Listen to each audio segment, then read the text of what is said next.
बेलवा के पात पर उगेलन सूरज मला झाके झुके हे करेलु छठ बरतिया से झाके झुके हे करेलु छठ बरतिया से झाके झुके हम तो से पूछी बरतिया रे बरतिया से केकरा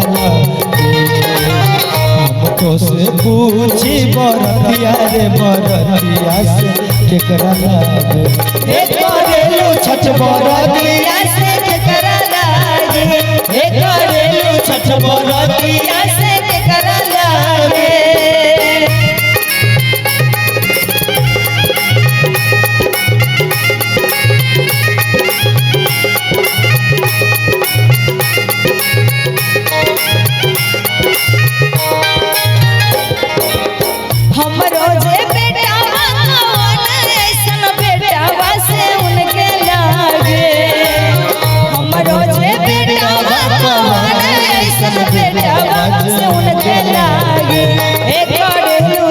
बरतिया से उनके लागे हे करेलु छठ बरतिया से उनके लागे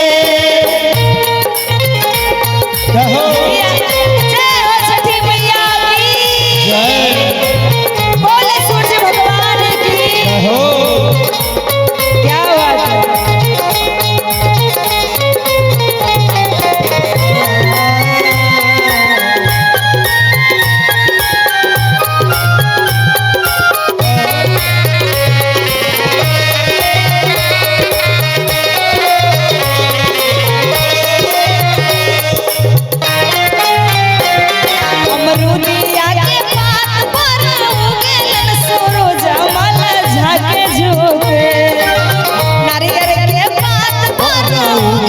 सूरज मला झाके झुके हे करेलु छठ बरतिया से झाके झुके हे करेलु छठ बरतिया से झाके झुके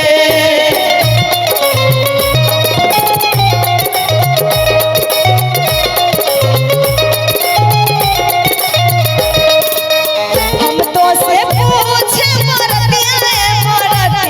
से केकरा लागे पूछे बरतिया से केकरा